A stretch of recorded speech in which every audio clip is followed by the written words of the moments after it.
Wilma Glodean Rudolph was born on the 23rd of June, 1940 in Tennessee, United States. She was the 20th of 22 children born into a polygamous family. At the time of her birth, she weighed only 4.5 pounds as a child that was born prematurely. A few months after Wilma's birth, she and her family moved to Clarksville, where she attended elementary school and spent her childhood. Growing up was a very uneasy experience for young Wilma. Her parents were low-income earners who couldn't afford to pay the bills. Her father worked as a railway porter, while her mother was a housemaid. Aside from poverty, Wilma also struggled with some terrible health issues. She often had pneumonia, scarlet fever, and even suffered from polio that almost rendered her disabled. As a child, Wilma didn't attend formal school. Initially, due to her illness, she was homeschooled until 2nd grade. After completing her primary education, her mother sent her to Burt High School. While attending high school, Wilma fell in love with basketball. She joined the girls' basketball team and became one of the team's best players due to her incredible speed. During an inter-school match, Wilma's speed caught the attention of Ed Temple, who was Tennessee State's track and field coach. Mr. Ed knew Wilma was a very talented athlete who would be more competent in track and field games than basketball. At the age of 14, Wilma was invited by Mr. Ed to his summertime training program. In 1956, she attended the year's Olympic track and field team trials in Seattle, Washington, and qualified to compete in the 200-meter individual event at the 1956 Summer Olympics in Melbourne, Australia. She was the youngest member of the American Olympic team that participated in the competition. Unfortunately, Wilma was defeated in the preliminary heat of the game, while the remaining members of the US team won the bronze medal.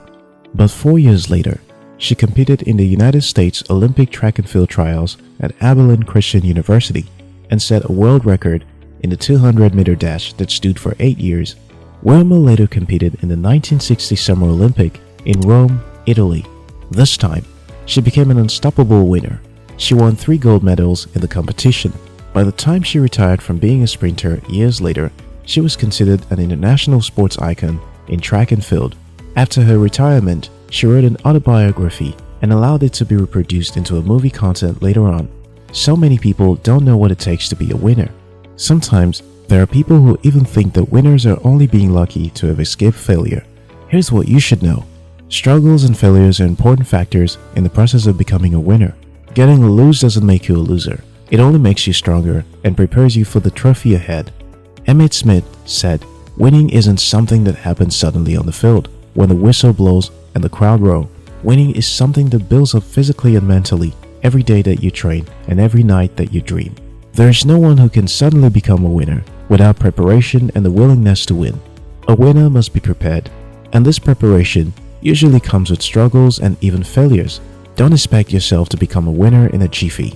Winning takes time, and you should be patient enough until it's your time of victory. Peterson Walter said, "To become a winner, you must learn to think like a winner. Before you can be equipped to win, you need to think the way a winner thinks. Anyone who thinks like a winner won't be discouraged by failures. Anyone who thinks like a winner would see failure as an opportunity to become a winner. Anyone who thinks like a winner would be optimistic and focused during difficult times." Chuck Noll said, "The critics are always right. The only way you shut them up is by winning. Sometimes, winning is the only way to prove your critics and doubters wrong.